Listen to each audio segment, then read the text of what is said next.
All right, let's go ahead and get started. I keep waiting for Dr. Waters, but he's out of town. All right, let's go ahead and start with roll call on the pledge. Mayor Bagley. Here.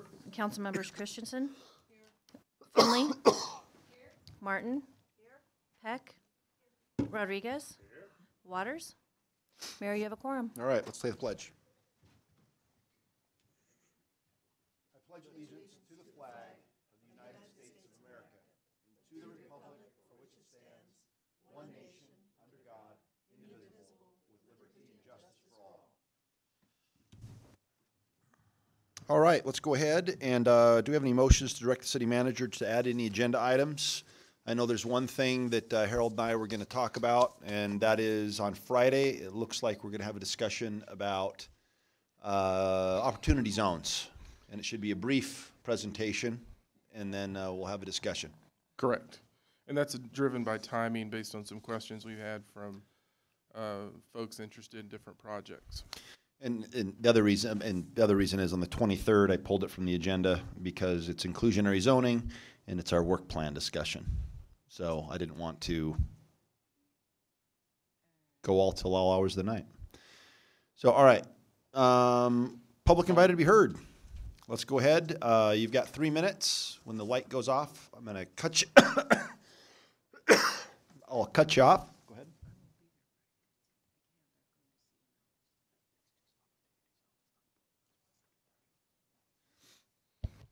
Right. Then Mayor Pro Tem actually brought something up. Who else will not be here on Friday for CML?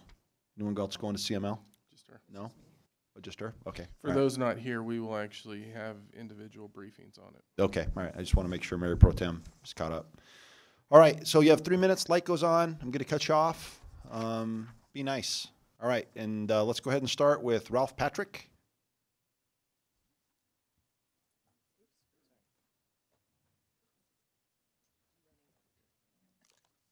And really what I mean is be respectful. You don't have to be nice.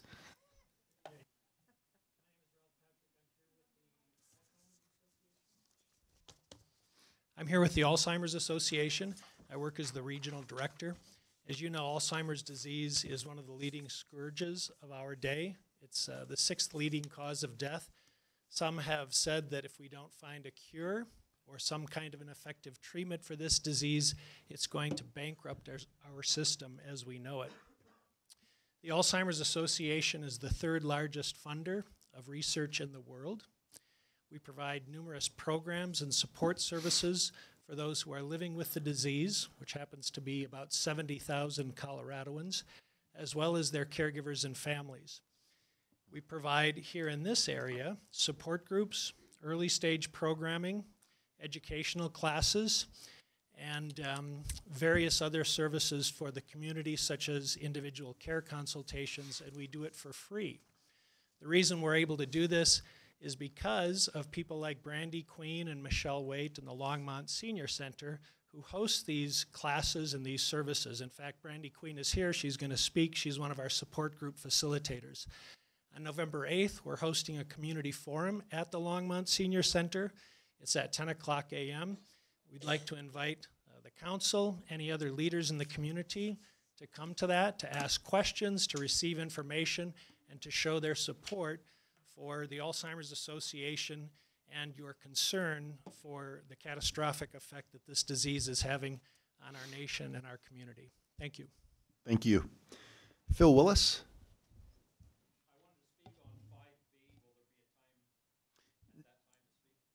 I think it needs to be now. I mean, it doesn't have to be now, but there will not be a time later. Now's the time.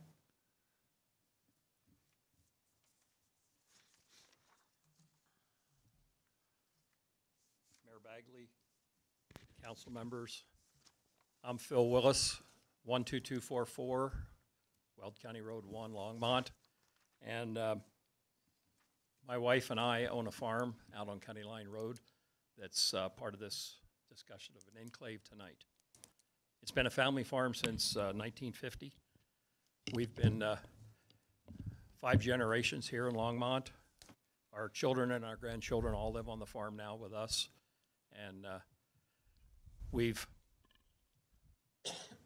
been there and farmed all our lives.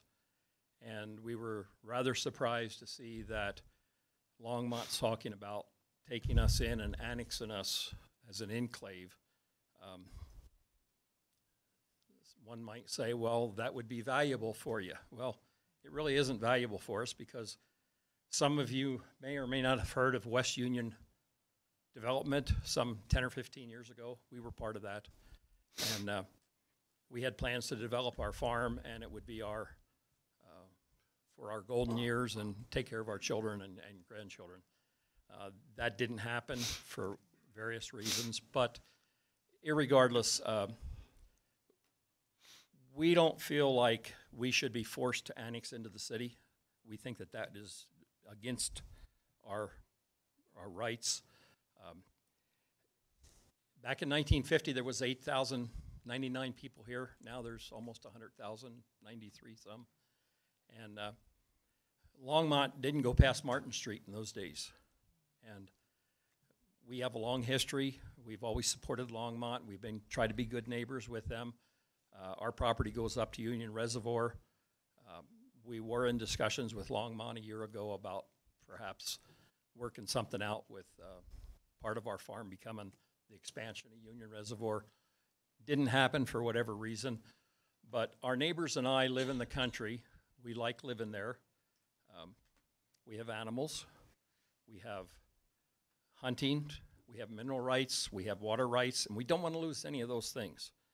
And I think if we are annexed into Longmont, we probably will lose, if not all of them, a good share of them. So we would encourage you to, if you pursue the annexation, please do it on a case-by-case basis with the property owners, and don't force them to do something they don't want to do.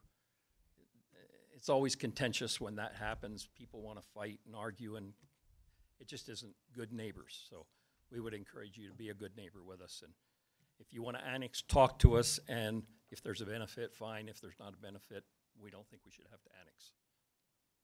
Thank you. Thank you, sir. Brandy Queen.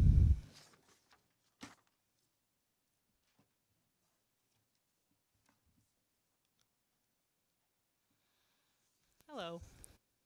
Is this working? Okay. I'm Brandy Queen. I am the Seniors Counselor and Resource Education Coordinator at our Senior Center here in Longmont. And I came with Ralph Patrick today to talk a little bit about some of the services and changes in services that we're looking at for folks who are living with dementia and their family members. Because our aging population is booming, so is the incidence of dementia in our community, and we want to be prepared to support people. So in addition to the classes and programs and support groups that Ralph has mentioned, in the last year and a half or so, we started making a calendar that we call the Dementia-Friendly Calendar of community events with private sector businesses, city businesses, different organizations to just have more things for people with dementia and their family caregivers to be able to go out and do and know that it's an okay place to just live with dementia and be out in public and still be engaged and have a safe space to socialize. We do have flyers with this calendar on the table outside the door. We also have flyers there for Ralph's event that he mentioned on November 8th. It's at the Senior Center. The other expansion we've really looked at, and this is in conjunction with Dementia Friendly Boulder County, which is an initiative started through the Area Agency on Aging, so it's county-wide, is looking at how our businesses around the county can be more dementia friendly. So we're looking at how do folks know if they're working with someone who has dementia, what are the signs, what kind of behaviors might you expect, and how do you respond appropriately? So for the last 10 months, we've been doing this for City of Longmont employees as part of the CLU, City of Longmont University, and we are now expanding that so that every other month we can offer those not just as CLU classes, but as classes that are open to anyone in the community. Council, private businesses, public businesses, government. If anyone is interested in getting a free 1 hour or less training on how they can better serve folks who are living with dementia, we are happy to be a point of contact for that. And we have flyers outside the door. Thank you. Thank you. Jessica Goldberg. Okay. Dave Wergen.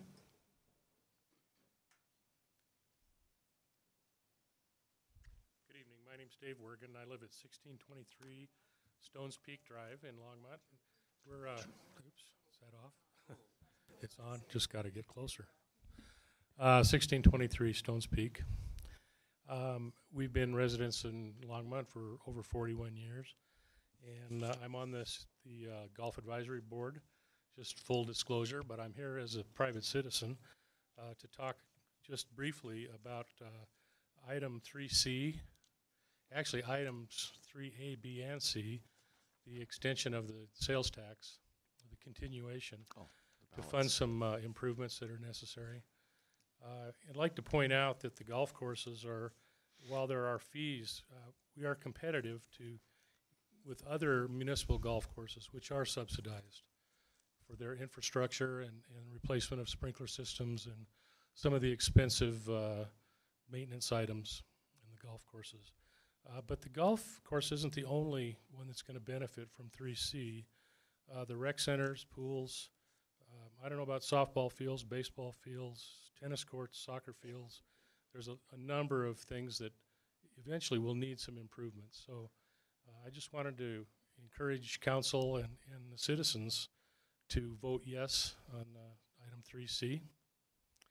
The ballots came out today. There was a Boulder County ballot or issue item, booklet that went out, and it didn't have anything in support of 3C. There was apparently didn't receive a comment in a timely fashion, so that was a little disappointing. But the booklet that the city sent out does have recommendations in support of 3C.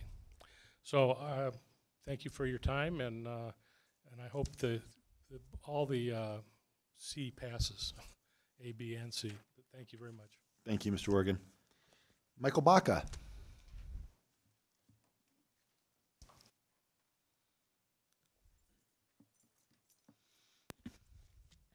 My name is Michael Baca from 1400 Brookfield Drive, Longmont, Colorado. I'd like to thank Mayor Begley, the City Council, and all of the citizens of this community for coming out this evening. I originally planned to come and discuss some comments made by Polly Christensen against individual liberty. However, I was listening to a podcast off the Longmont Observer today with Mayor Begley, and I decided to address that instead. Mayor Begley, as an individual, you seem to be a pretty good-spirited person. However, when your politics and manner of handling them arise, that is a completely different matter in my mind. You have entrusted yourself with the goal of holding the City Council together and seem to aim to remain politically neutral when it comes to the inalienable right to keep and bear arms due to the controversy around this issue. To me, this is as bad as putting a nail in the coffin of the Second Amendment. The only thing necessary for the triumph of evil is for good men to do nothing. And Mayor, I hope I can count you as a good man. The right to keep and bear arms is one of the pillars of our society was built upon. It is something, as a public official, you are tasked with protecting. It is something that allows we, the people, to defend ourselves from all manners of threats. Data provided by the FBI indicates that 1 out of every 318 people will be a victim of violent crime in the city. The right to self-defense enables the elderly, women, and all matters civilians to effectively level the playing field and even tilt the scales on their side when it comes to violent crime. The right to keep and bear arms, although not a threat at this point, enables us to defend ourselves against foreign threats.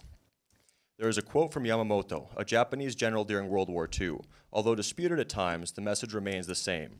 You cannot invade the mainland United States. There would be a gun behind every blade of grass.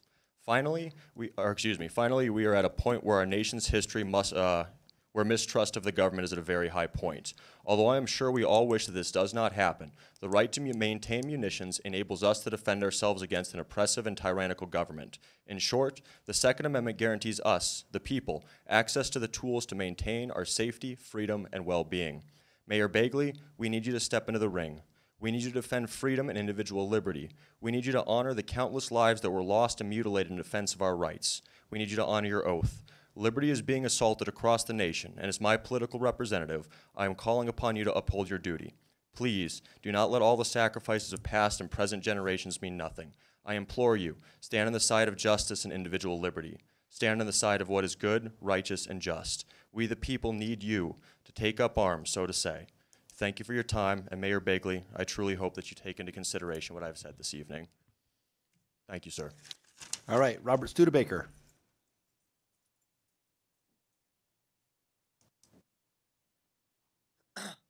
Robert Studebaker, 1200 Carbide Court. I'd like to thank the mayor and council members. All right, thank you. Council members this evening for listening to me. April 18th, 1775, a few men rode out in the middle of the night to warn people in this country that a force was coming, a force to force them to purchase goods they didn't want to pay for, to remove the leadership which we entrusted upon, and to remove our right to defend ourselves. These men were British soldiers, and they showed up on our shores, and this man was Paul Revere. He rode all night with a few other men to warn the resistance and the rebellion in this country, the very early days. And what the British had come for was our leadership, people like Samuel Adams and John Hancock. Most importantly, they found out that we were stockpiling firearms, munitions. They came to take them. So at Lexington, Massachusetts, and at Concord, we held a battle. They came to take our guns and told us to put them down. We said no. So our leaders of the rebellion said, put down your guns. But someone fired a shot. Shot heard around the world. Started the American Revolution in the country that we live in today. The founding principles of our nation was individual liberty and the right to defend ourselves from a tyrannical government. People we didn't believe that were our representatives overseas. People who didn't understand our causes and what we fought for, who we wanted to trade with. These people were forcing us into a lifestyle we didn't want. And because we had firearms, we were allowed to say no. It's very hard for a government to tell people what to do when they don't want to do it if they're armed. It's very important to freedom and liberty is the right to say no. If you can't defend yourself from a tyrannical government, you can't say no. And throughout time and history, we have seen when the people lose the ability to say no to governments, governments walk all over them, put them in camps, exterminate them. And I don't want to see that happen here. I believe in freedom. I believe in this country and what it stood for, what it was founded upon, is that each person was responsible for maintaining the freedom of this country, by maintaining the freedom of themselves, looking out for each other, helping each other. That's why we're here. The United States is a different country. It's different from the rest of the world. We have a lot of problems. But one thing that makes this country great is every single one of us values freedom and the ability to say no to things we don't like, the ability to say yes, and to work with each other, to talk with each other. And I feel that open dialogue is the most important thing that we can have. So instead of violence and jumping at each other's throats, thank you very much. Thank you. All right, Leslie Hollywood.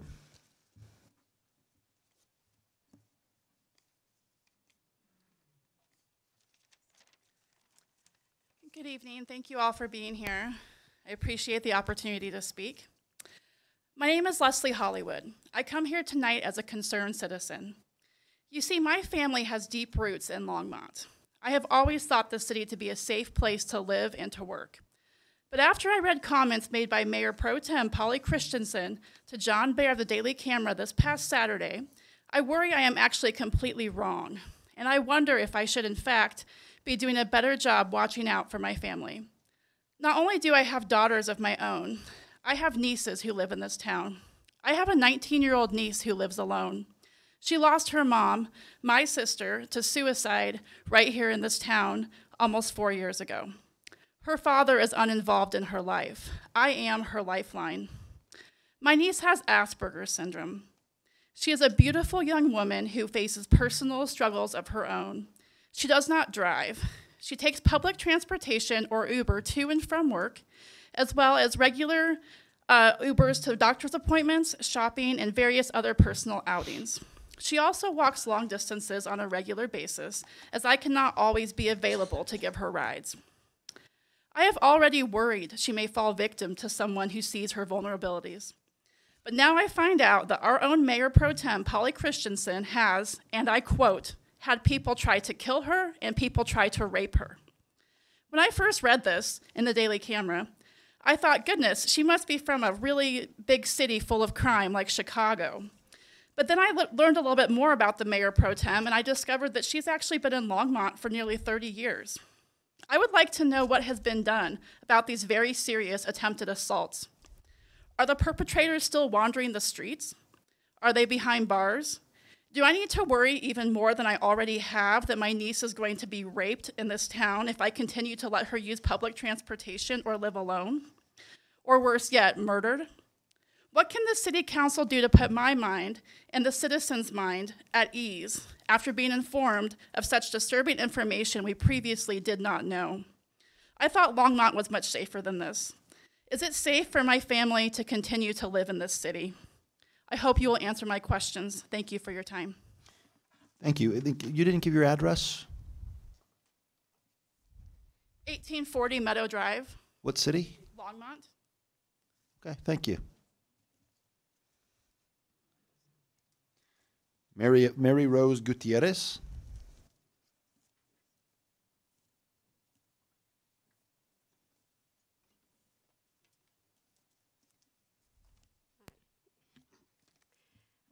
Good evening, Mayor Bagley and council members. My name is Mary Rose Gutierrez. I live at 750 Fordham Street, Longmont. I'm here tonight to talk to you about the use tax applied to tangible personal property. The state's new title and registration system called Drives is currently configured to charge Longmont use sales tax on used mobile homes. I am urgently requesting that you reconfigure the system to exempt the tax applied to used mobile homes, as it is going to severely impact impending transactions with private parties, lenders, and retailers, even your clerks at the DMV, because they'll be confronted by people that have been blindsided. Many mobile home sales are purchased by working class people, as mobile homes are probably the last affordable housing for its citizens in Colorado. When you add a 3.53% used sales tax to the sale of used mobile homes, it could possibly prevent a buyer from moving into their home after they have closed on it, because when they go to title it, they will be hit with the sales tax that they weren't informed about. If they can't afford to record their titles, then that means they won't be able to sign the lease with the community they have purchased the home in, because they don't have proof of title transfer. They also won't be able to insure their home, because they purchased because they can't record their name on the title to show proof of ownership. Just to give you an idea, if a buyer buys a mobile home for $30,000, they are going to have to pay $1,050 in use tax, when all they were expecting to pay was $30.20 to record the title. If a buyer buys a home for $60,000, they'll have to pay $2,118 to record the title.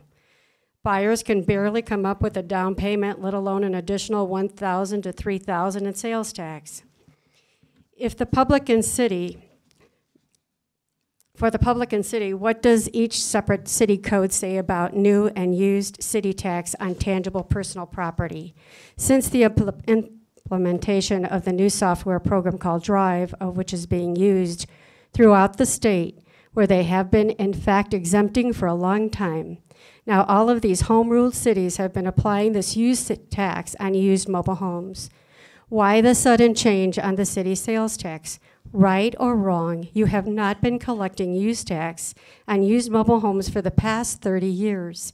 Is there a reading of your city code? Somewhere, someone along the road read these codes and decided to exempt them. In all fairness to your Longmont citizens and mobile home buyers, I implore you to continue to exempt the city, the used sales tax on used mobile homes, as you have done in the years past. Thank you. Thank you. And then Rick Visser.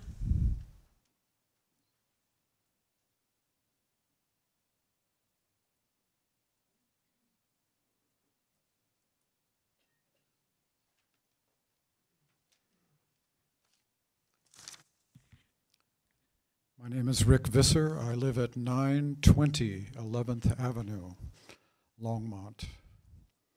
And I just want to take a moment to remind us all that today is World Food Day, F-O-O-D. Now, we probably didn't know that when you came to this chamber tonight, and probably no one in this room knew that. Today is World Food Day. Tonight, 800 million people on this precious blue planet are going to bed hungry. 100 million people lack clean drinking water. 6 million children will die this year from preventable diseases, sometimes easily preventable diseases. This is equivalent to 40 fully laden Boeing 747s crashing every day. If a single 747 crashed today, it would be all over the nightly news. Scenes of rescuers looking through the wreckage and doctors treating any survivors would fill our living rooms, and we would watch these scenes over and over again, and it would rightly be seen as a moral emergency. As we study and discuss the very important issues in tonight's agenda, 12 million people are near starvation in Yemen. It is estimated to be the largest famine in 100 years. Did we know that? There is enough food to feed everyone on the planet. Everyone knows that. And there is enough wealth and resources in Longmont to eliminate hunger and homelessness in this city forever. Everyone knows that. If it were in our hearts, we could feed them, clothe them, house them, and help heal the infirmities that plague their bodies, minds, and hearts. Today is World Food Day. Let us bring it home to this chamber tonight. Let us take a moment to contemplate our priorities and commitments in light of these realities. I tried to express these thoughts in a short poem I wrote last February. It's called Drag Me Back Home Again. Perhaps it's too easy to write poems of love, dragonflies' wings, smell of fresh apples, principalities, powers, delicate morning light, impressions of sound and scent, hail, bamboo, the round-leafed violet, my special experience. I would love to hear the rest of it, but unfortunately, if we let you go, then everyone's going to have to go. But I thank you. Could you actually leave a copy with the? Could you actually leave the copy with the clerk? Sure. Thank you, Jeff Thompson.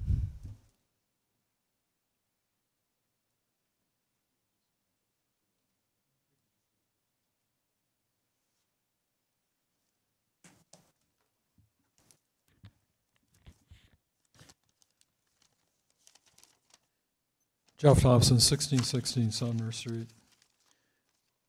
Mayor Baum, several things I don't know I'll have time for, but first of all, At the Platte River Power Authority's directors meeting on September 27th last month, the proposed budget for 2019 was presented, and in that proposed budget, Platte River is proposing to continue to spend money on the Windy Gap firming project.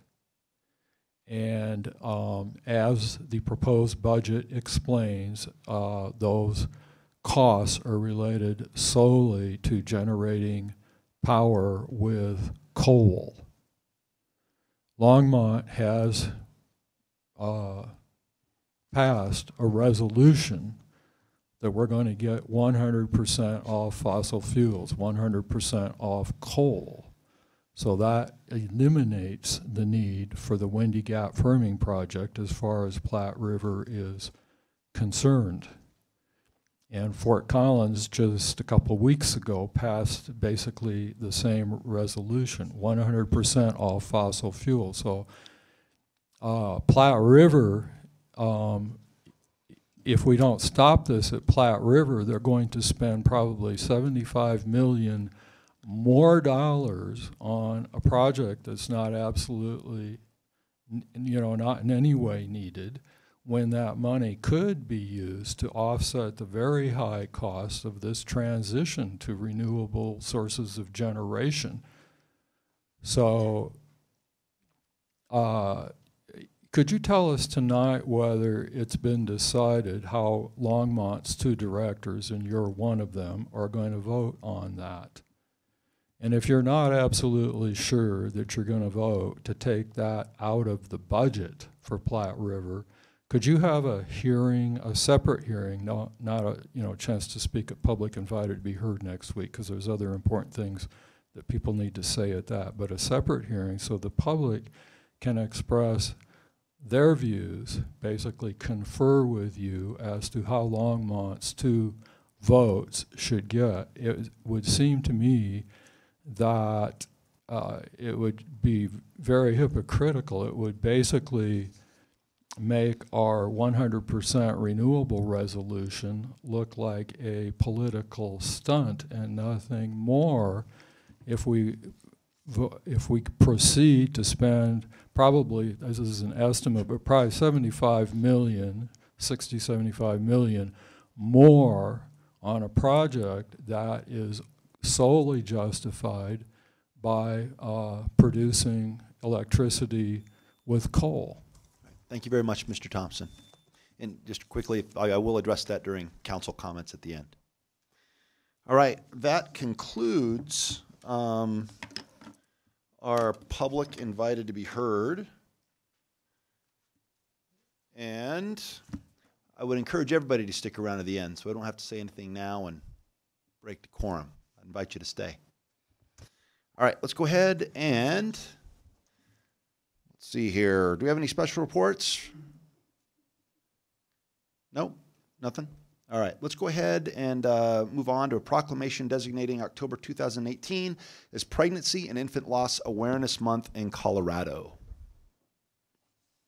So I'm going to go ahead and read it, and then I'm going to invite you to say a few words, if you don't mind. Thank you. All right, so welcome back. I believe this is what? What number is this for you now? It's been 7 years, 2011. Okay. Yeah. So whereas on October 25th, 1988, President Ronald Reagan designated October as Pregnancy and Infant Loss Awareness Month, and whereas approximately 1 in every 4 women suffers a miscarriage, stillbirth, or infant loss, and whereas Longmont community organizations and advocates throughout the city work diligently to support women and families who have faced a significant loss through miscarriage, stillbirth, or infant loss, and whereas recognizing October as Pregnancy and Infant Loss Awareness Month will provide bereaved mothers, fathers, and family members with acknowledgement of and compassion for the great tragedy that has impacted their lives, and whereas bringing public awareness to this grief will help those who feel marginalized in their loss to see a compassionate society that can recognize their suffering and grief. Now, therefore, I, Brian J. Bagley, Mayor, by virtue of the authority vested in me and the City Council of the City of Longmont, do hereby proclaim October 2018 as Pregnancy and Infant Loss Awareness Month in Longmont, and I invite all citizens in the community to support those who have been affected by pregnancy and infant loss. Thank you. No, thank you. So why don't you go ahead and say a few words, and We'll snap a photo. Okay. Maybe a little more than a few words. Good evening, Mayor Bigley, members of council, and listening audience. My name is Marika Barris, and I was the founding executive director of My Baby Angel Foundation, a local nonprofit started in 2010. My volunteer work for over 6 years was to provide free consultations to those suffering a pregnancy or infant loss. During this time, I was honored to support hundreds of courageous women, men, families locally and across our nation. Unfortunately, due to an accident, I was unable to continue at this level of work, and My Baby Angel Foundation was dissolved. I was initiated into this experience of loss through the death of 2 of my grandchildren in 2008 and 2009. They were born too early to survive. My passion to help transform society's response to pregnancy and infant loss continues. As we mentioned, our first proclamation was in 2011. One of the purposes of a proclamation is that it is of interest or benefit to increase the public awareness for the majority of our citizens. We increase awareness so that we can question our perceptions, values, prejudices, societal norms, and our fears. I look back 60 years ago when I was a young child and my friend's mother was diagnosed with cancer. I remember my mother taking me aside and whispering to me that I could not go over to my friend's home any longer because her mother had cancer. We knew so little about this disease in those days. Ignorance isolated that woman and her family. Day after day, the curtains were drawn in the house. I never went there to play again, and I heard one day that she had died. We were all afraid that we might get the cancer. Ignorance and fear can isolate us from those in our society that need acknowledgement, support, transparency, and compassion. Who of us here in this room has not experienced a loss of some form? Our society sends a message of either acceptance or rejection based on transparency, funding, policies, benefits, and a willingness to openly talk and grieve. Women and men facing cancer today experience an army of support as they face their diagnosis and treatment.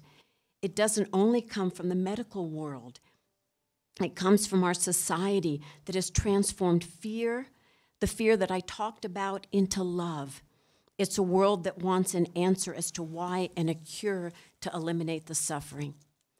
Pregnancy and infant loss is still in a transformative process.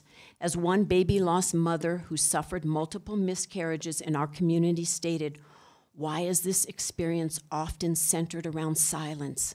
A silence that is so suffocating and so lonely that it prolongs the pain that many think you should have gotten over the loss by now. Why is it such a taboo topic?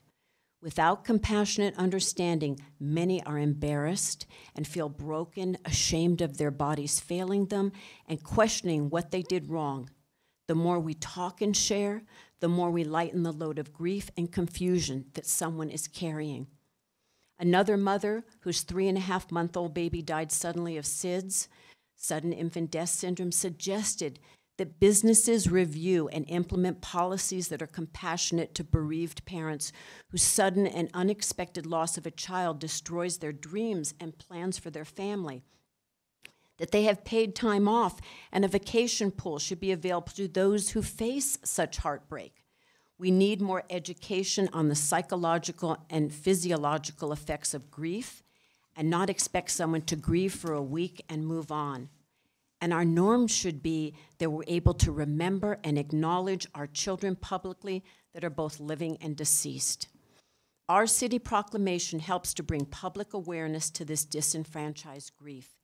It will be our voices that implement the changes we are seeking in our medical world, religious communities, places of employment, and institutions of education. As these environments change, our society's perception changes, and we find ourselves arriving in a more compassionate world where love is stronger than fear. Today, I invite the listeners to be a change agent in your world. Acceptance is not an option if we are to move forward as a united world, honoring our differences, life experiences, and losses.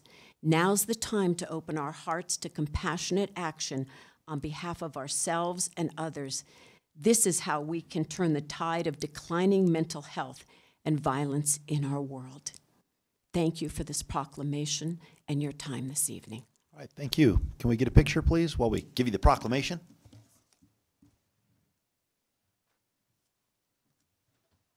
Come on, council.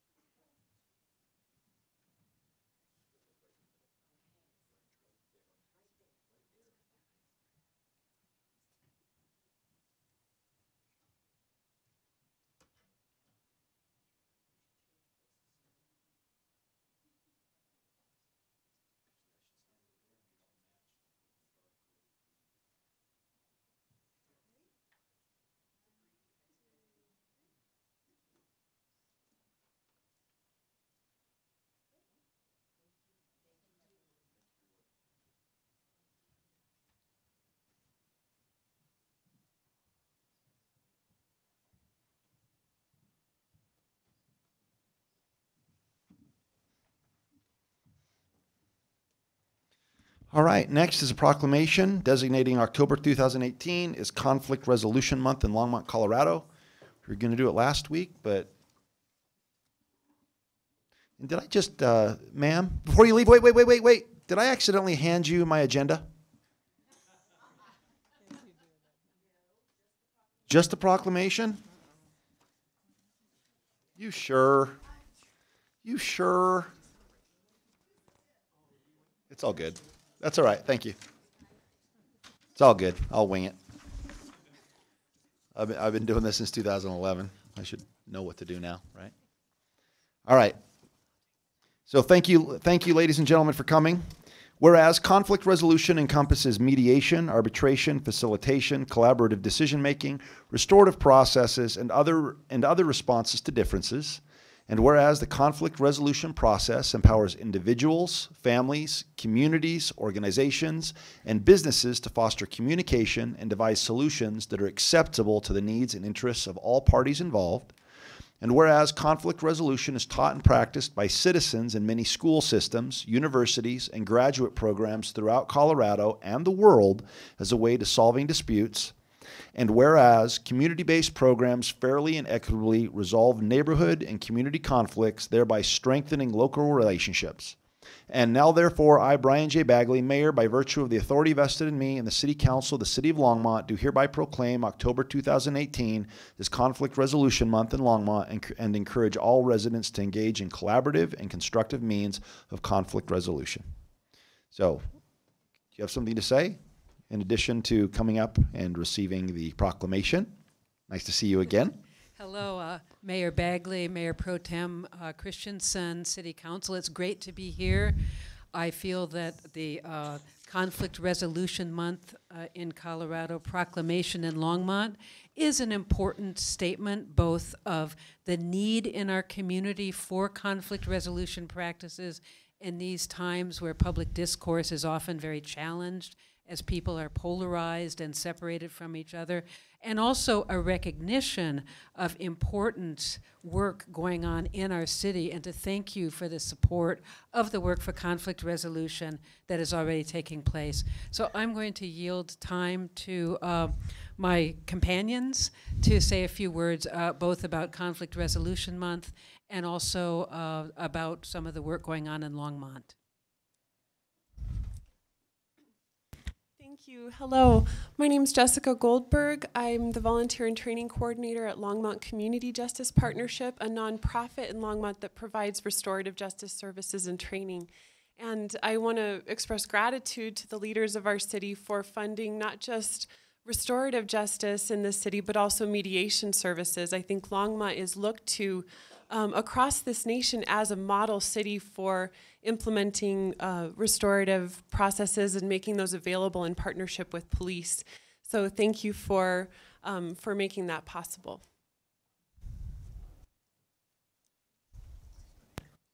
Good evening, and thank you for having us. I'm Mary Zinn of Denver, Colorado, and we have a statewide effort, and now Longmont, thank you very much, is joining that effort and making a statement that says, yes, we believe conflict resolution and solving problems nonviolently is important, and we're going to pay attention to this in our community. Every year, the statewide outreach group selects a book, and we want to make this book the 10th one we've selected, available to all of you. This is our gift to you. It is Why Won't You Apologize by Harriet Lerner, and it has some good messages about apologies that work and apologies that do not work for various reasons. Yeah, Bonnie. Yes, kidding. read it with your best friends. Read it with someone that you care about so you have the same understanding. And I appreciate so much other citizens this evening who talked about nonviolence and working things out. You'll notice on our yard signs, our tagline is listen first, talk, work it out. And that's what you do here in Longmont at every session. You listen, talk, and work it out. We're grateful to be partnering with you. Thank you. Anyone else in the group want to say a few words? All right, great. Can we get our picture?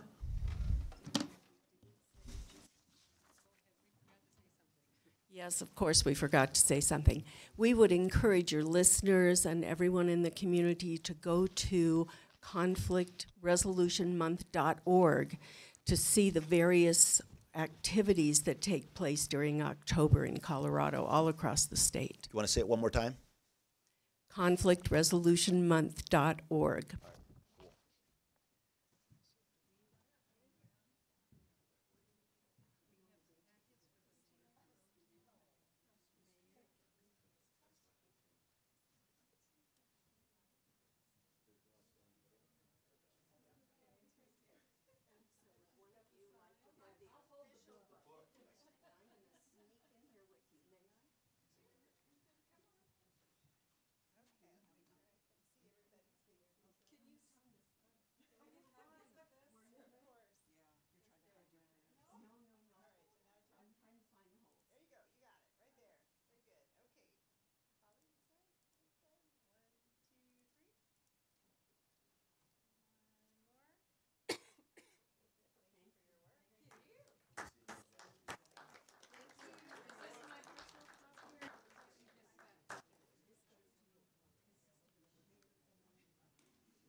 All right.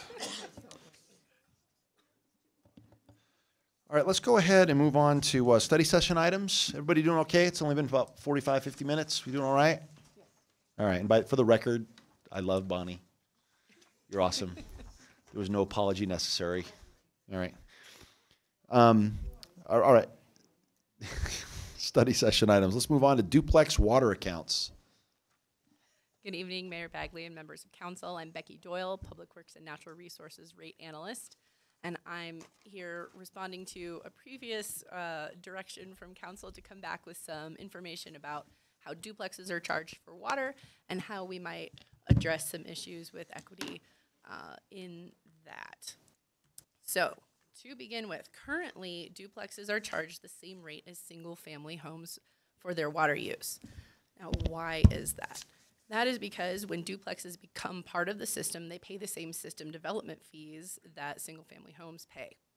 And what that does is when you pay a development fee, you're establishing the capacity that's required to serve that unit. And so when we establish system development fees and accordingly the rates that are associated with those fees, we looked at single-family homes and duplexes as a single unit. So development fees are one part of how we finance the water utility. All the other, most costs are covered though in the rates. So those are established via a cost of service analysis. So we look at ongoing costs, we divide those out by the different rate classes and figure out how much it costs us to provide water service in each of those rate classes. So when we do that, we're looking at a couple of things. One is something called interclass equity, so that each rate class is only paying for the cost of serving that class. So commercial users aren't paying for the cost of irrigation users and vice versa. We're also looking at intra-class equity. So each member of that rate class pays for the water that they use. And if there's higher cost types of use, you're paying more for that higher cost type of use. So all of that to say, this is what our current single family water rates are. So there's a monthly service charge that's based on the size of the meter that's installed at the facility. In 99% of single family homes and also duplexes, that's this 5/8 by 3/4 inch size. So $6 a month. In addition to that monthly service charge, there's a volume charge based on how much water is used. And this, for single-family water, that is based on an increasing block structure. So as you use more, that irrigation, that higher use is more expensive because we have to have the capacity to serve that. So that's a higher cost. So the question has come up because duplexes hit into those higher tiers potentially sooner because of there are the 2 residential units that are attached in that single water meter.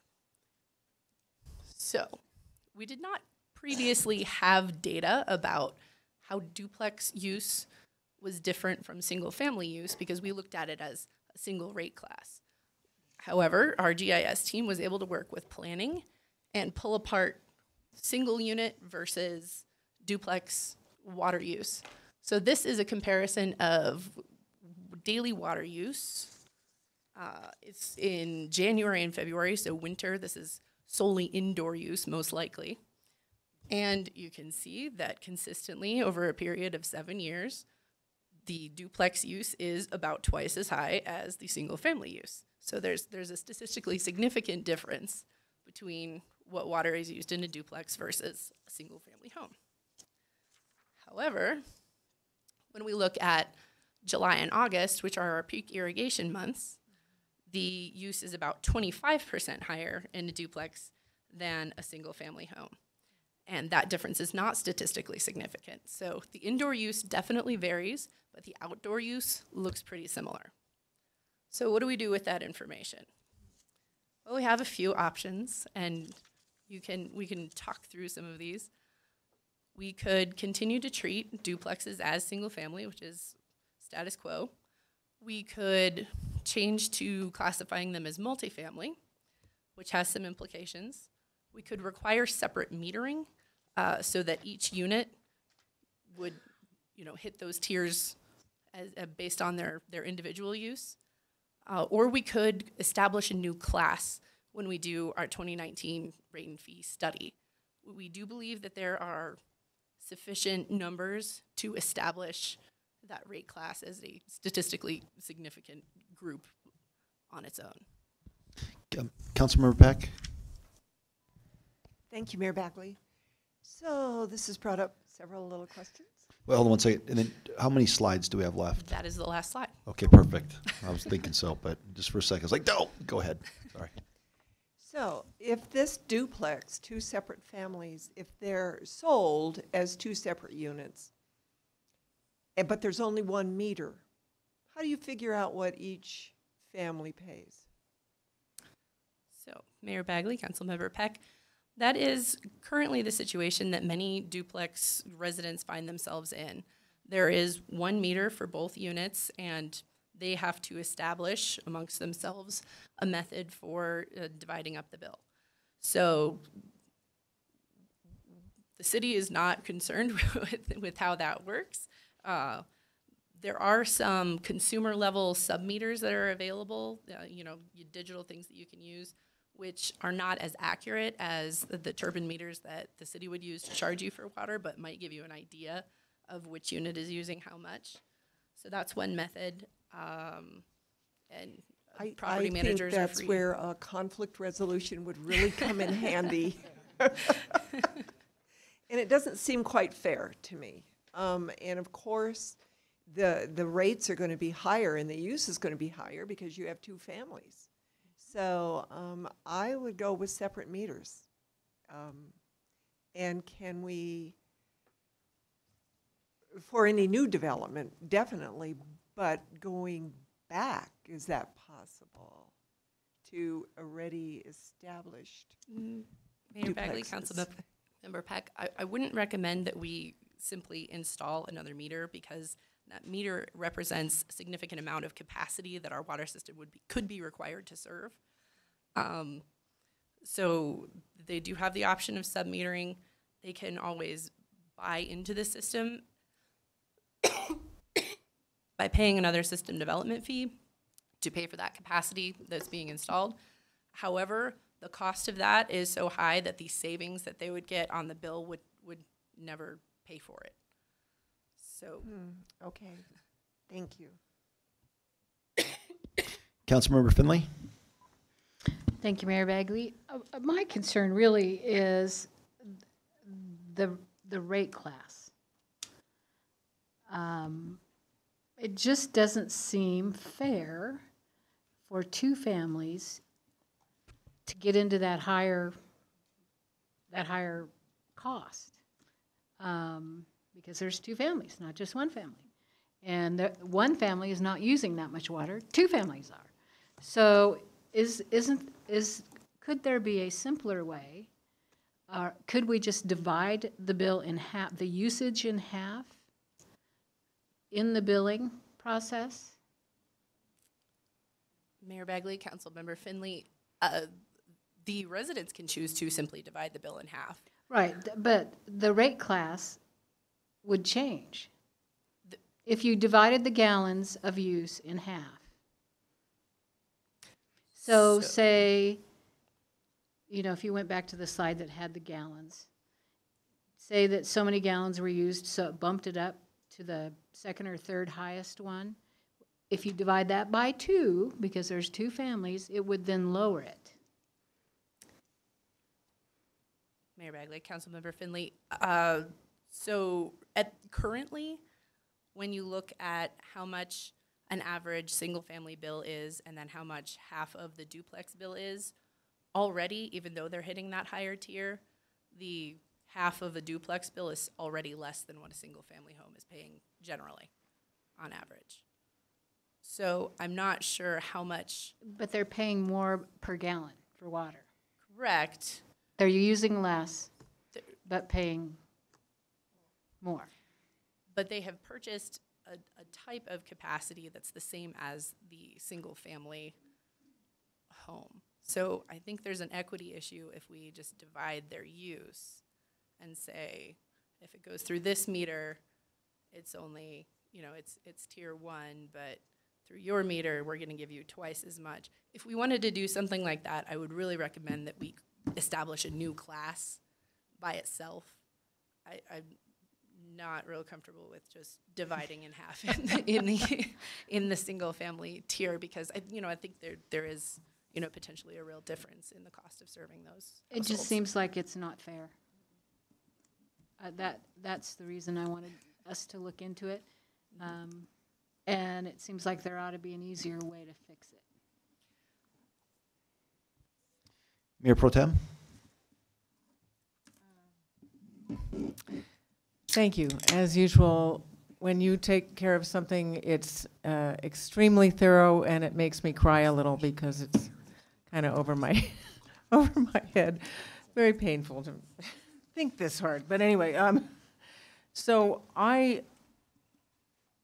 in looking at this, the whole point of this was to find ways to build economically more feasible, make building housing more economically feasible. And one of those ways is to reduce some of the infrastructure costs for developers and builders. So this is very thorough, but you also give a lot of the drawbacks and how much more other things would cost. And I do think that, because I'm something of an optimist, I do think that people could get if you buy into a duplex, you know there are going to be issues with equity, perhaps. So, it's not for everybody. but it is a way to save some money. And I do think that you've given a good solution here, which is to just either leave it as it is, or property owners can install their own sub-meters. So if they feel that there's an equity issue, for instance, if Mayor Bagley and his family and I chose to move into a duplex, that would be extremely unlikely, but because— And fun, so fun. I'm in. No, not at all. It might be fun yeah. with your children, but, you know, there'd be 6 of them and 1 of me, and they would use a whole lot more water. And so I would probably suggest My that, kids you know. don't bathe. They use very little water. But you know that before you bought into that. And you could always install those meters and you could always take them out, correct? Mm-hmm. So that would be a way of having some control over this yourself and being able to set up some kind of, you know, reasonable way for people to get along and be sure that things are fair if you felt they weren't fair, without raising the cost of everything, because creating a new rate and fee class, as you pointed out, would be more expensive, and especially for the wastewater. And requiring separate metering would be very expensive too. And that takes away the whole point of this, which is to make it less expensive for people. So I would go for either the first one, kind of leaving it as it is, or number 3, with not requiring separate meters, but allowing people to set up sub-meters if they felt like there were problems with equity. Councilmember Martin? Thank you, Mayor Bagley. I could have sworn there were more slides than this in the packet. There are, right? Yeah. So, because I think what's left out here is that, and you did say it, but very briefly, that if you look at what a duplex dweller pays after the bill is cut in half, it's about the same as the average single-family bill, so that even though they may have crept into a higher tier, that they're not actually paying more for their half of the bill. Is that correct? So that and what was not in there that I found was what the cost of installing private sub-metering facilities is. And you did say too that some of the surrounding municipalities install sub-metering or have sub-metering. Is that correct, or did I read it wrong? Mayor Bagley, Councilmember Martin, actually, neighboring communities, in particular Boulder, requires that you buy 2 single-family meters, 1 for each residential unit. Ooh, so that's much more expensive. Yes. Yeah. Okay. Because where I was going was after the cost of the sub-metering mechanisms that could be installed by the duplex owners. Do you know what that is? I don't have a lot of specific information. Harold's looking at some of them. There are some sort of digital ones that just kind of clamp onto your water lines. Where the splitter is? Yeah, it's a couple $100. 70. It ranges from around $75 to $200 to $300, depending on the level of accuracy and what you want in the system. Mm-hmm. One of the challenges with the separate meter piece. And so I had to experience in an apartment that I lived in many, many moons ago, where they put separate meters in for our units and they charged us. The plumbing becomes a significant issue in how you do that, because depending on how all that's tied into the facility, it could mean that you can or you can't do the separate meters. Councilmember Finley mentioned that to me earlier, and it brought back memories. So when they were doing that where I lived at the time, they were actually having to come in and redo some of the plumbing at the same time in order to get that to occur. So that is an unknown. when you come into the sub-metering piece that will vary dependent on all of the duplexes and how you can approach that. I can say that there are some local entrepreneurs that we've met with that are working with sensors that could probably do something similar. I don't know what the cost of that would be. Thank you. Councilmember Rodriguez. Thank you, Mayor Bagley. Just after reviewing the options as they've been laid out and kind of the cost prohibitive issues that are correlated with each one, especially concerning the fact that as we're looking towards the way we're dealing with housing and the kind of housing that we want built, we don't want to add any more disincentive at any juncture there. So, you know, the new rate and fee class option, you know, really kind of bothers me in the sense of higher development fees could disincent the building of duplexes, which seems to be a product that would very easily hit some of our goals and aspirations for our housing going forward. And also noting that on average, you're seeing comparable to even maybe slightly less total water bill if split in half, that I would go more towards option one. And I'm just wondering if the city has some sort of educational program if a resident is interested in sub-metering or some way to find some sort of consultation thereof. Would you know if there's anybody in the city that offers that kind of educational?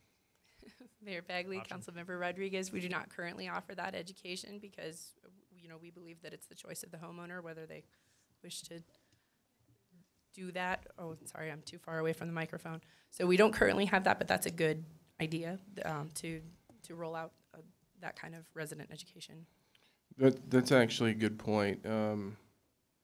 After the conversation about the sub-metering piece, Dale and I actually had the opportunity to drive with each other to a meeting at Smucker's, and that was something that we actually talked about, was the creation of a educational program that also talked about some types of meters that you could put in residential units, so we could provide those to folks, to individuals that were interested in it.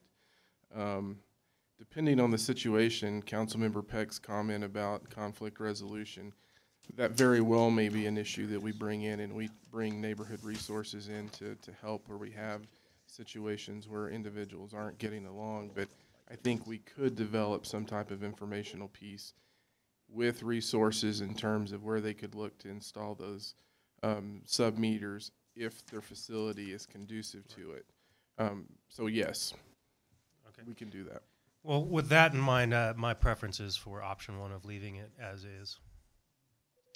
I'm just going to jump in since we've all spoken. Can't we leave it as is, but simply double? You know, like on you get your little tiers. Can't we just simply double? If you're living in a duplex, can't you just double the amount of water used until you hit the next tier? And then that way everybody's treated fairly and they continue to split the bill however they're doing it? Mayor Bagley, that would create an intra-class equity issue with single-family users in the same class. So in what way? Because they have all paid this same fee to come in, and we have said, you know, your usage as a class looks like this, and so when you have 10,000 gallons that go through your meter, this is the cost of that 10,000 gallons. And if we then change the cost of 10,000 gallons for some, but not all members of that class, but what I'm saying that's is an issue. Why I understand. What I'm saying is right now it's what I just saw was that it's double inequity, because if you're living in a duplex and you're being treated as single family, you're double family. That's what I saw from the numbers. I'm looking at the math. Tell me how I'm wrong, Dale. Come on. Mayor Bagley, you're not wrong. I think the issue that we've seen with the new data and using GIS is that clearly there's a difference in duplex customers versus single-family customers on internal use, which is causing them to trigger up into those higher class rates, which also does impact their sewer rate. And so Becky's shy to say it, but the bottom line is I think the best way to deal with it is to acknowledge them as a different class of customer. There's 800 duplexes in the city. That's a large number. And in doing so, my guess is we're going to come up with a different increasing block structure that will acknowledge the differences between a duplex and a single family. We're doing that rate and fee study in 2019. I think we can come back and address the equity issue. So if we left it alone for now, as long as we're committed to doing that rate and fee study, we can return to you in 2019 with some options on how to deal with the duplex customer class. I like that idea. So- Does anyone oppose that idea? So we could do both. So leave it alone, provide educational information for those that are having issues now, bring it into the rate and fee study. We'll see what we see at that point, and there may be another conversation to say, here's where we're going to end up. So I would do both. It's a derivative of what you said. Do both. Well, because also Councilmember Martin, she's kind of the champion for xeriscaping and limited water use and making more effective use of our water and our water usage, right? What I saw here also is that, I mean, those families are using half the water in the summer, meaning they're using the same amount of water for two families. And so they're getting dinged twice, so to speak, meaning that they're using the same amount of water. Anyway, what I'm saying is that they're sharing a yard, so they're using the same amount of water as one family. So they're using the same amount of water for two homes. Right, and they paid only one system development fee for those two Except homes that, as well. Right, but I guess what I'm saying is that as they go along, the water use is a variable use, not a fixed use. So what I'm saying is they're charged based on how much they use every month. Yes, but one of the largest costs of the water utility is the provision of capacity. You know what I think we should do? We should do a rate study, and we should probably have staff go and talk about it and then bring it back for 2019. Hey. All right, is everybody in agreement that we do that before we, is there? Right, okay. So let's go with Councilmember Peck first. Thank you, Mayor Bagley. Mine is just an education for me question. Townhouses have a shared wall. Is that correct? Yes. Okay. Do they have separate meters when a townhouse is built, or are townhouses on one meter? Because I want to know what the difference would be. Yes, so Mayor Bagley, Councilmember Peck, they have the option to install separate meters per unit or to pay as, multifamily, because they'd be over 2 units. So three plus units would be classified as multifamily. So they could choose which rate class they wanted to be in. But even if they chose multifamily, would each townhouse, it would still be 1 meter? It would be One the meter same per issue? building, yes. Yeah, we need a study. That's a great idea, Councilmember Peck. Councilmember Martin. Thank you. Just for the record, I think we should leave it as it is and then look at it harder in the 2019 rate study. And I hope everyone has That's come a great to that idea, conclusion. Marcia. But what I do want to just get out on the table first is why we're looking at this. Do we have a large number of complaints from people who live in duplexes because they can't figure out how to divide their water bill, or why is this an issue at this time? Councilmember Finley.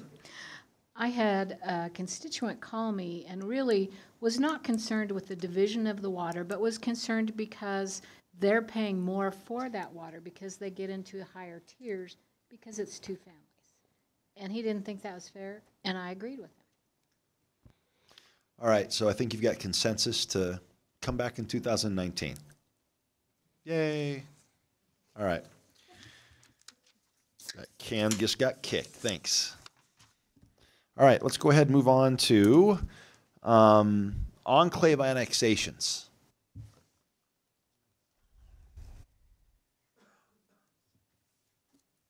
So you're now the annexation ninja? There's something?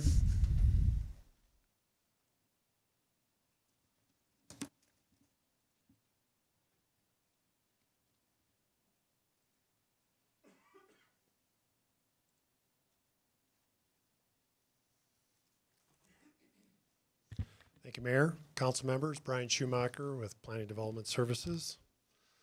So this evening, we're bringing forward to you a discussion item.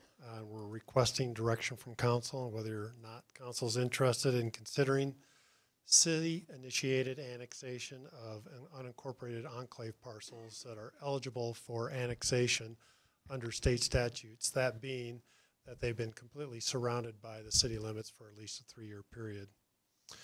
As noted in the communication and as shown on the map, there are 27 total enclaves, and they comprise a total of about 600 acres. Some of the enclaves comprise single parcels, while others comprise multiple parcels and multiple ownerships. Some of the enclaves have existed for a long time. I think I noted in the communication that there was an enclave that was considered in 1990 that wasn't annexed at that time because of concerns by the neighbors in the subdivision. Other enclaves have become surrounded by the city, obviously, more recently. And some are will become eligible as an enclave, I believe, starting next month. Just wanted to note that a couple of these you have seen fairly recently through the annexation referral process, and those are near the intersection of Sunset and Boston, one being the northeast corner of Sunset and Boston, and one being on the west side of Sunset and north of Boston Avenue, and they were both came through the annexation referral process by the same property owner. And they are looking at mixed-use development on those parcels. I did talk with the applicant because they saw the article in the newspaper or asking about the enclave annexation process, and they are still planning to proceed with their annexation proposal as they had submitted through the referral process previously with City Council. And if you have questions about that, I can answer those as well. Also wanted to mention there was another annexation referral on a parcel that comprises the area, I believe it's shown on the map as enclave number 6 near Spruce Avenue and Francis Street. It's about a 5-acre enclave. At the time in 2006, one of the property owners had come forward to request annexation. At that time, it was not an enclave, and they did not pursue annexation at that time just because of some of the costs associated with annexation. So obviously the map that's in your packet includes what we would consider targeted zoning for the parcel if it were to be brought into the city, either residential, mixed use, or non-residential uses. If you have questions about any of those, I'm happy to respond to those. If council is interested in considering annexation of any of the parcels, staff would then proceed with conducting some additional research. Obviously, we wanted to bring this forward to you on a preliminary basis, but we would want to conduct some additional research regarding either non-conforming or illegal uses on some of the parcels and have a inventory of that information. I would also want to look at what our current infrastructure and service territories are, who's providing services to each of these parcels. We'd want to follow up with the property owners and contact them to get their feedback on potential annexation of their properties. We heard from Mr. Willis earlier this evening. We again want to check in with council before we move forward with hiring a surveyor to do putting together the legal descriptions and the annexation maps. Some hard costs that we would have to incur if council is interested in annexing these. And then obviously we'd hire a surveyor, put together the legal descriptions and annexation maps, and then bring those back for council's consideration as part of a annexation ordinance for enclave. As I mentioned in the communication, there are some of the steps that normally we go through with respect to annexation that are property owner initiated are not required as part of an enclave process. And so just wanted to let you know about that in advance. And if you have any specific questions, I'd be happy to respond.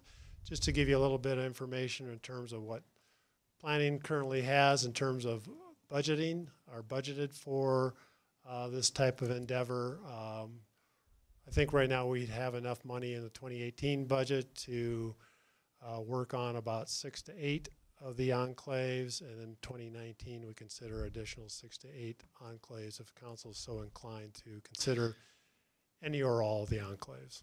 So I've just got a question before I start taking the cue. If we were to force annex people into the city, would they still have to provide their historical water or provide the 3 acre-feet per acre of land?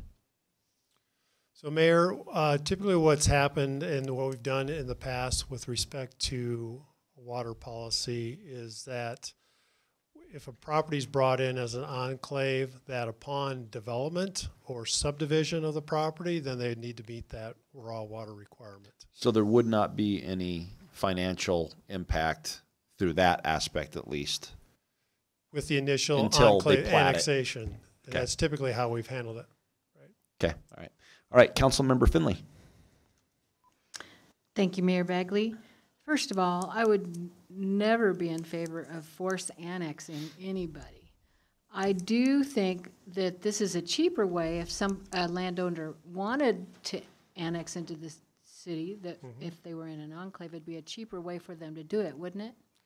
Certainly. Yeah, and a much less cumbersome process. It certainly can be that way, yes.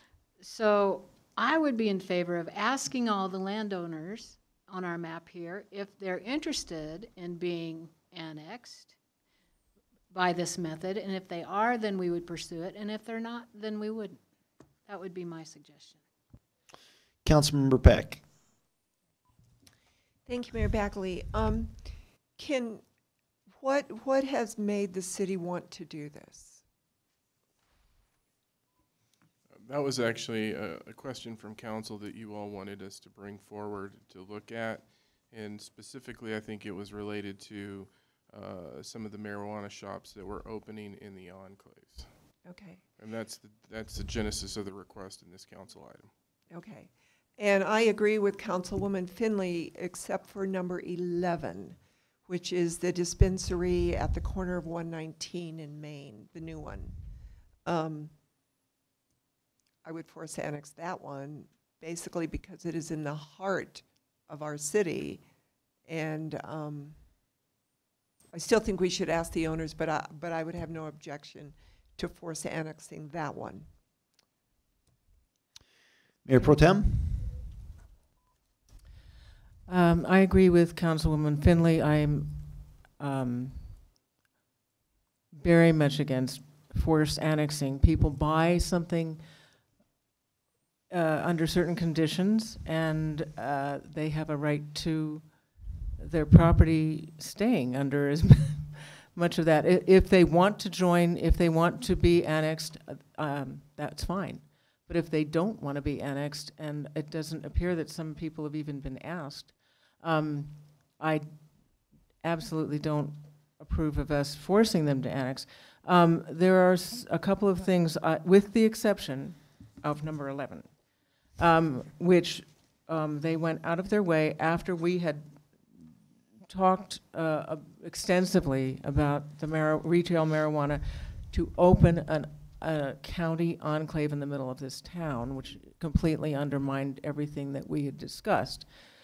Okay, so other things are number 3 through 5. This is something that Mr. Bo Schaefer owns, and I know that there is an ongoing problem with the fact that he believes in the annexation that the city did to the south with Rogers Grove, that they erroneously, in that transfer from Boulder County to city, that they erroneously took a chunk out of his property. So I would like to see, and so we have, Longmont has one version of the title, Boulder County has another version of the title. So we really need to straighten that out before we even think about annexing that. The property 6 at Spruce and Francis,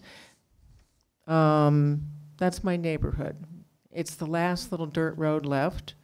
It's like a little paradise. People have chickens and geese and, you know, I don't want that to be paved over and subject to city rules when they're perfectly happy. So if somebody there wants it to be annexed, that's fine, but I don't think we should force annex any of that because people purposely live there so they can have more relaxed county rules. Mr.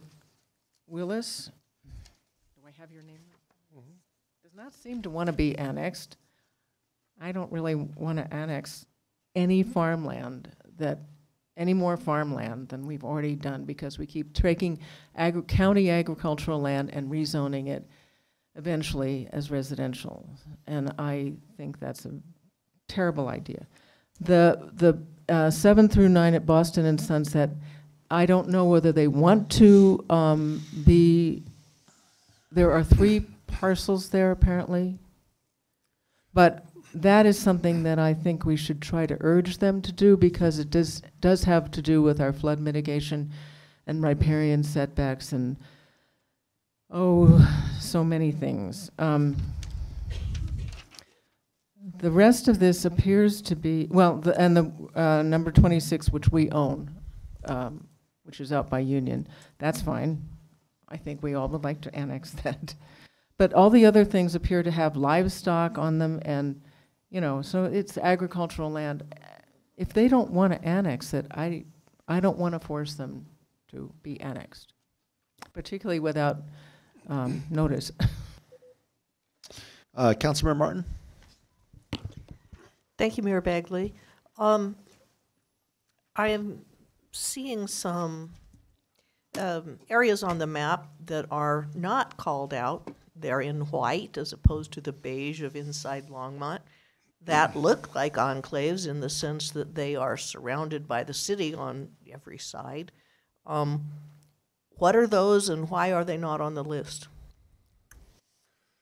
Mayor Bagley, Councilmember Martin. So those will be eligible at some point to be annexed as an enclave, but they have not met the 3-year threshold. Can you explain again the 3-year threshold?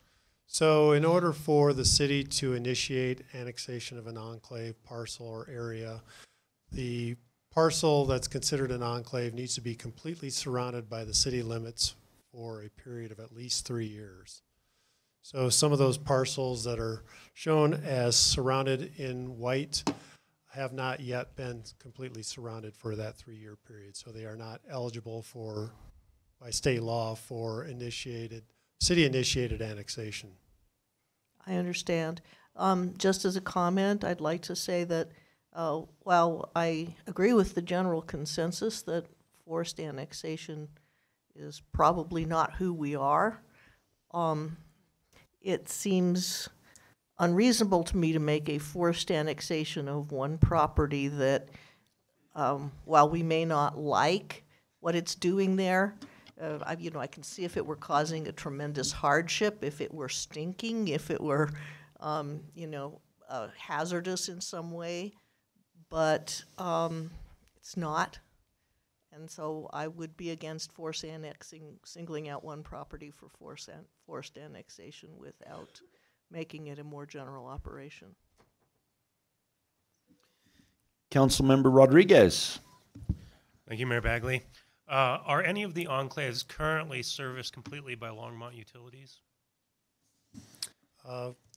Mayor Bagley, Councilmember Rodriguez, yes, we'll have to do a little bit more research, but some of them are serviced by city utilities. Okay, thank you. And I'm just wondering if there is a legal implication at all, any negative legal implication to specifically singling out one property for annexation.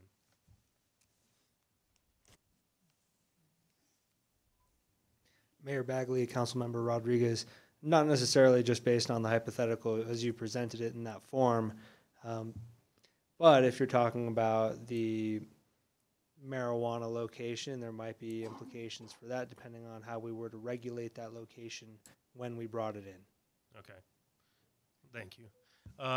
So just to chime in, I'm for a very robust outreach to the enclaves, if you will, to really try to sell it as a good thing if we can find issues where, for certain properties it seems like there would not be a net benefit, but I think there are properties where it would be a benefit, and that we probably could bring along some of these enclaves in that fashion versus just doing an outright forced annexation. And that's where I say, and I'm not necessarily for singling out one specific property in this circumstance. Thanks. All right, there's nobody else in the queue. I guess so first and foremost, this is a prime example of where ideologically speaking, I come down on the side of, oh my gosh, we never impose on property rights, and oh my gosh, we would never force anybody to do anything with their property that they don't want to. In general, that is where I fall ideologically. However, pragmatically, right, there are other issues. So, for example, we're not like expanding. It's not like we're conquering. We're not like a city, expanding throughout northern Colorado in a quest for total world domination and building an empire, as much as some of us would like, apparently. No, just kidding. No, but they're enclaves. They are properties that are surrounded by the city. So, number one, they get a benefit from the city. They're basically in our city getting the benefit of our utilities, of our roads. They are part of our community. But the question is, are they paying their fair share? They don't, for example, property taxes, rules. If they wanted to start, if it's an agricultural property, they could start a pig farm. They could, they could do all kinds of things because the city does not control and does not dictate what goes there. This is not something new. It's something that the state of Colorado says that we can do so long it's that they're surrounded by the city, and they've been that way for 3 years. They recognize that the city, we have not just the legal authority, but there's some reasons there. I used to back up to one of these properties when I lived in the old house when I was first elected to Ward 1. And there was a couple crimes that were committed. I remember that somebody decided to target shoot on the land between Highway 66 and Alpine. On one hand, it's like your God-given right to go out and target shoot. But at the same time, the backdrop was a bunch of single-family homes. And I remember spending the night in my basement because the cops were trying to figure out, well, who's the jurisdiction?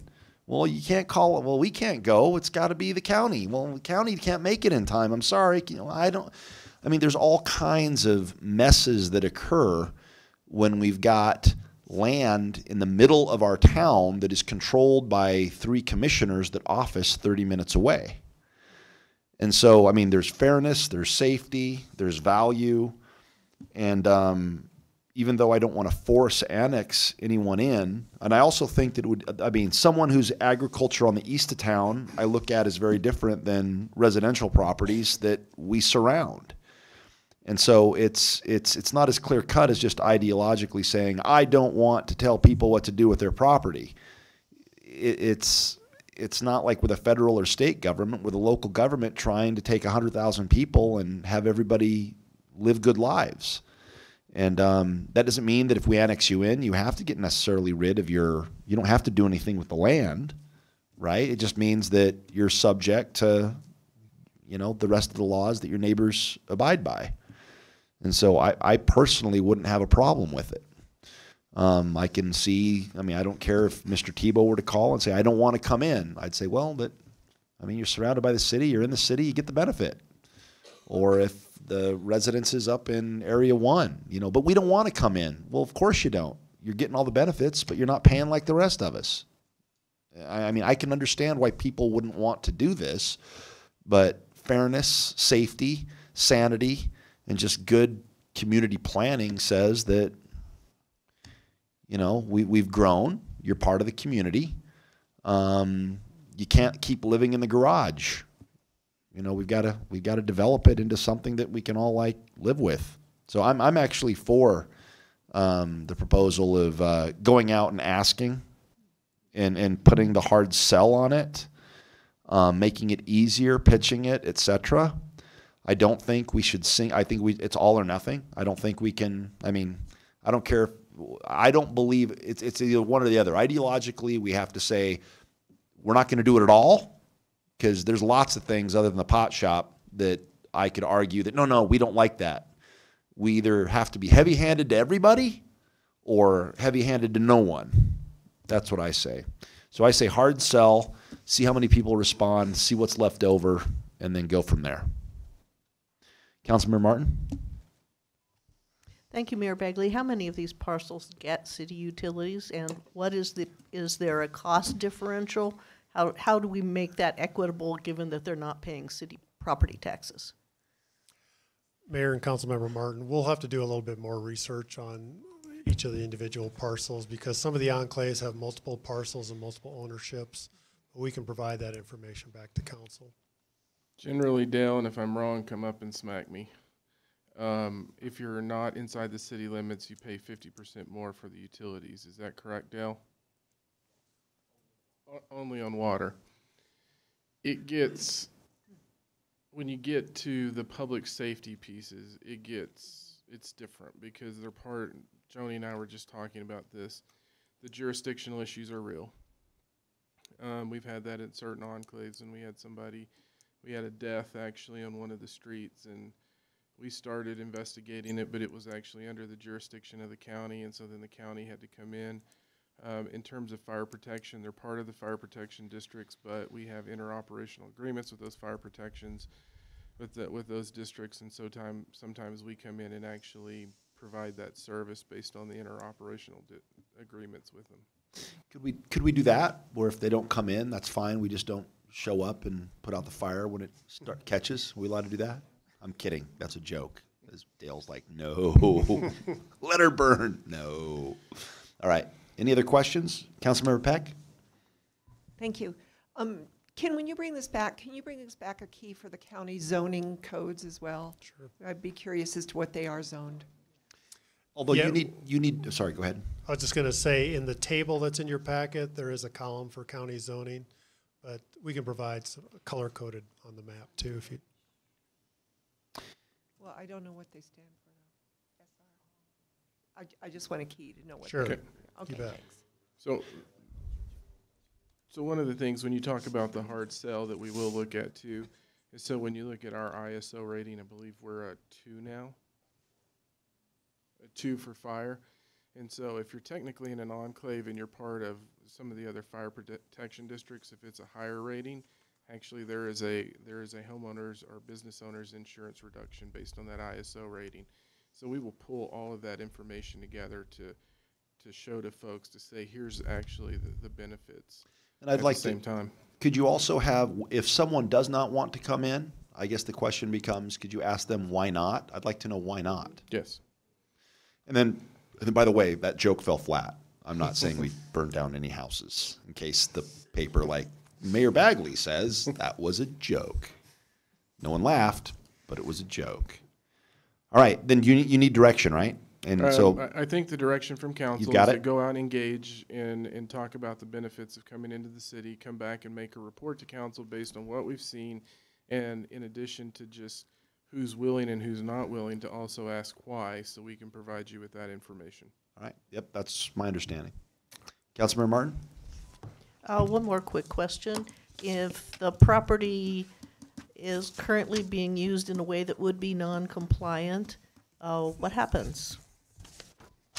Typically, legal non-conforming uses continue. I mean, we had that for a long period of time when properties up by 17th and Francis were annexed as enclaves back in 1990. There were some agricultural uses there. There continue to be agricultural uses on some of the parcels. And those legal non-conforming uses can continue. It's the illegal uses that we need to address. And there are a couple instances where we probably have to address that prior to annexation, preferably. All right, anything else on that issue? All right, great. We're just rolling along tonight. Well, let's move on to mayor and council comments. We got nothing? All right, I guess I'd like to respond. I guess nobody else has anything? Nothing. Okay, all right. So So I guess I want to address a couple of things. I'm going to start with Mr. Thompson. He asked me to respond.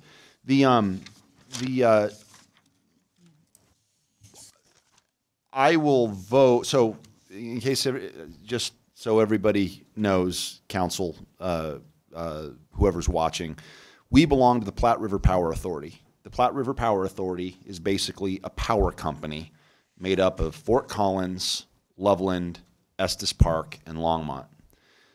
There's an organizing document. I forget what it's called, but it's basically a charter. They don't call it a charter, but it's an organic contract. Thank you. And so the organic contract basically states that each city will have 2 members on the board. And that is it's the mayor or someone the mayor appoints. And so I sit on that board.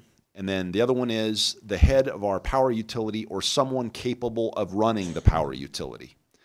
And so those 8 people come together and we meet once a month, and staff, just much like a city council meeting, the staff up there, Jason Frisbee's, I don't know if he's an executive director, general manager, but he's the boss of the staff, much like Harold Dominguez is the staff here. And then staff does the job, and then the board sets policy. So there's several votes coming up, just like with council. One of the votes is going to be on whether or not we as a power utility are going to adopt a goal for 100% carbon free by 2030. I'm going to vote yes on that, assuming that it doesn't change. That is my vote and my vote only, meaning you guys could yell at me and say, don't vote that way. You guys could pass a resolution that says the mayor shall use his vote to vote against it. The citizens could line up, and 99,999 residents, basically everybody but me, could say, Mayor Bagley, you will not vote that way. There is nothing in the charter, constitution, or otherwise, other than recalling me, to basically tell me how I can vote on that board. Not only is it unlawful, illegal, and unconstitutional, I have a fiduciary responsibility to the board to not act just in my best interest or the city's best interest. I am acting as a board member, and I need to act in the best interest of the power group. And so at the risk of personal liability, I believe. And so I believe that goal is in the best interest for our city and our region and the group. However, it's not quite as simple as saying, are you not using all the funds necessary to figure out a way to go towards renewable energy? There's a real problem with renewable energy, and that is that if you have all this wind and all this solar coming in and you don't have the outlet for it, meaning if people aren't using the energy, it blows up, to put it in layman's terms. You need to have a balanced system, so to speak. In an ideal world, Jason Frisbee speaks and tells us ideally we would always know exactly how much power we need, and it would never change, both day and night. It would just be constant. That is the cheap way to run our power utility. But it doesn't. It goes up and down, depending on the season, time of day, etc. And so if we had 100% renewable energy right now, it would not work, because if the wind and the sun were going full bore, we do not have a place to unload the energy. We need to have a network, a partnership. At the time, it was going to be the Southwest Power Pool, and the Southwest Power Pool was working until Xcel bailed. And when Xcel bailed, that went the big dog, at which point it all started falling apart, and Jason Frisbee and his staff started looking for alternatives about, well, what transmission partners can we get so that when we have too much energy, we can put it onto the grid for other people to use. The other problem is the sun is not always shining and the wind is not always blowing. And the technology for lithium batteries, not to mention the ethical components of forcing small children to mine lithium, is currently not there. And we don't know how fast it's going to happen or how fast battery storage is going to come along. We don't know what's going to happen with the transmission partnership, although we had an executive session to discuss legal options about finding another alternative. So if there's any implication that I don't know what I'm talking about or I'm not behind 100% renewable energy by 2030, I would challenge that assertion. So number one, I'm for renewable energy by 2030. I think it's possible. We just need to keep looking and fighting and pushing forward. The second vote that's coming up is on Windy Gap. Windy Gap, my understanding is we can buy Colorado Big Thompson water. It's going to cost about $40,000 per acre foot, but unlike other water, my understanding is that it's not one-time use. We don't get to use it and then just send it down the river. We get to use it again and again and again and again and again. We can use it and then pump it back again and again and again and again. Other water rights we have, we can't do that. The Windy Gap storage unit is extremely valuable as far as water use goes for that reason and other reasons.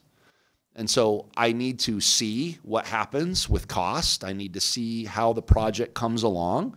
But if it continues on the trajectory that, and the only snag is people are now saying that, you know, there's a lawsuit. It's going to be delayed. Now, what's that going to do to costs? I don't know. So we'll have to see. But in general, in theory, I still think Windy Gap's a good idea.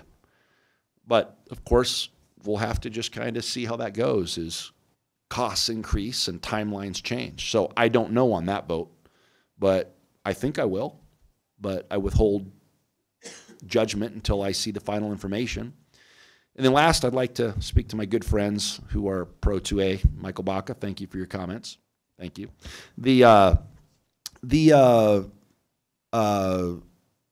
Oftentimes I have the following thought, and I've said this lately. We don't live, I mean, this group in particular, I hear it often stated, we don't live in a democracy.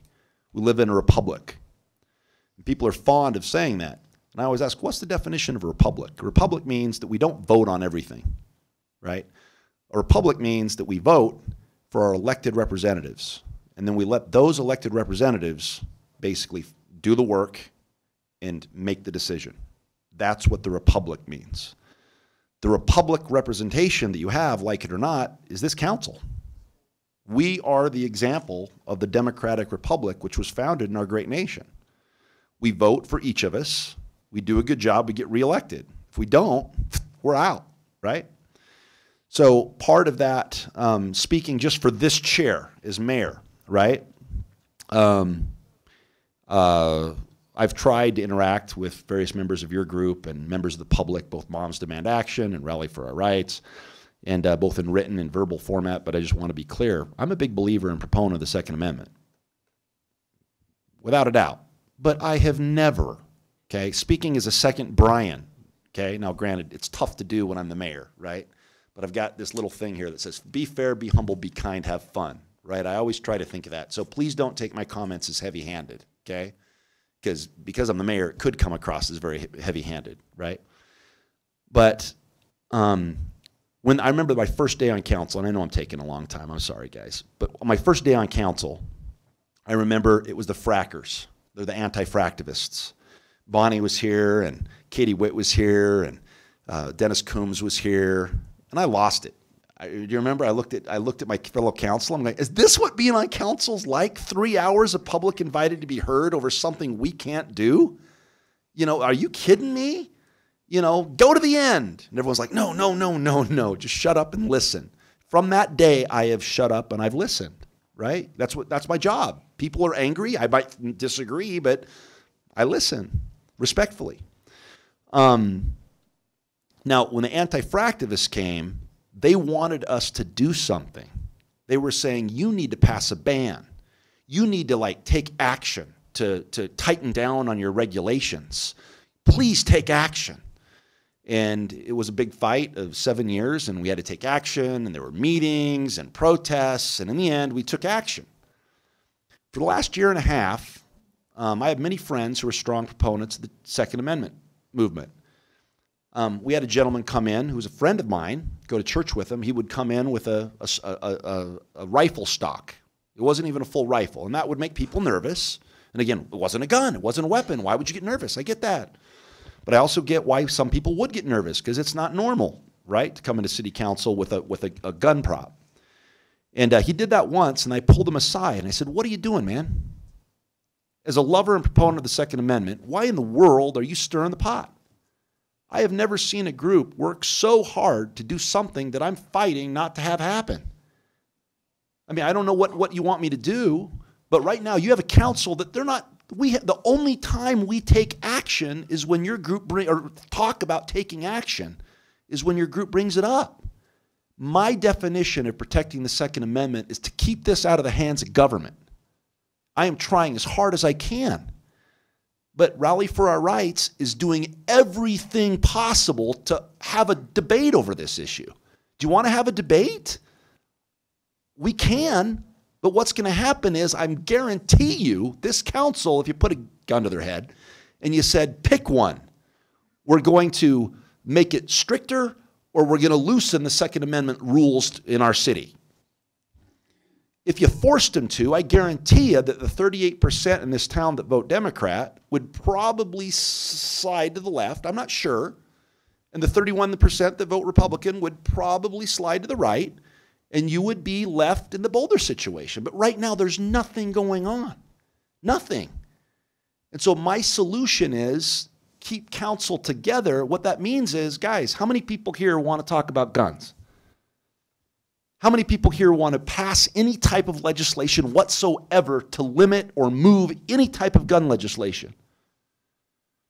Now, if I take action on what Rally for Our Rights is requesting of me, that would move us from the status quo, which would take away my rights.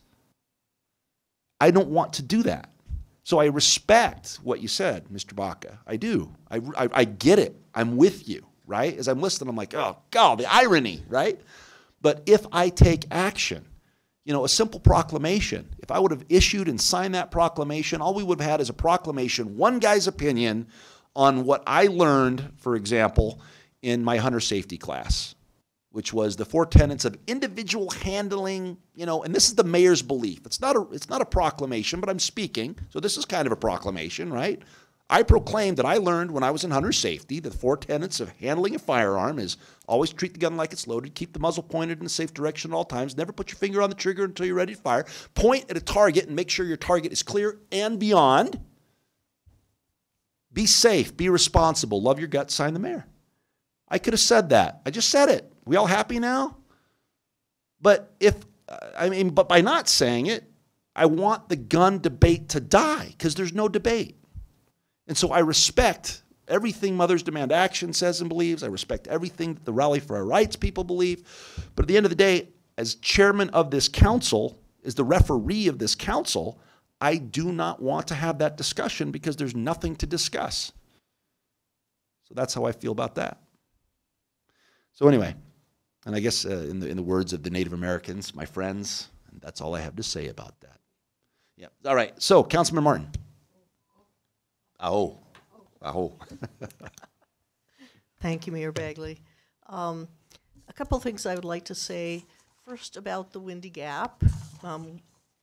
I'm myself very happy that we have a couple of years to decide whether there's any necessary action on Longmont's part to be taken about Windy Gap, because I don't think we have enough information yet. And I think I would like to say, and Mayor Bagley, please correct me if I'm wrong, but PRPA using those storage rights for Chimney Hollow in the coal generation process in no way obliges PRPA to continue coal generation past the time that it needs to. So water is a pretty useful thing around this part of the world, and if there's another use for that water once they shut down that coal plant, then more power to them. It's not like they're going to be stuck with it. It's not like they can't monetize it. So I just want to point out that argument that investing in Windy Gap somehow ties us to thermal generation is not really valid. That water is an asset for PRPA, whether they need it for coal generation or not.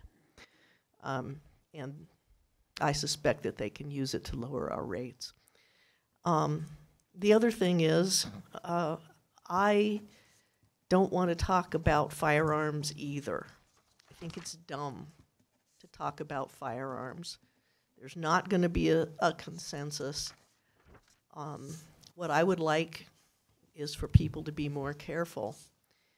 But I think given that we've talked today about conflict resolution and especially about respect, that what we need to do is think really hard about what respect means. Second Amendment people are often talk about you need to be firearm owners so that if the government overreaches its mandated power, you have an alternative. I'm skeptical about that, but that's not what we need to talk about. What we need to talk about is the appropriateness of abuse of power and respect.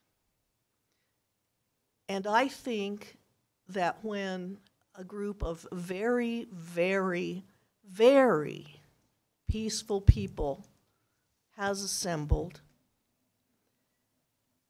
and has done so traditionally, has done so for more than 20 months in this particular run of assembly by essentially the same group of people, that it's an abuse of power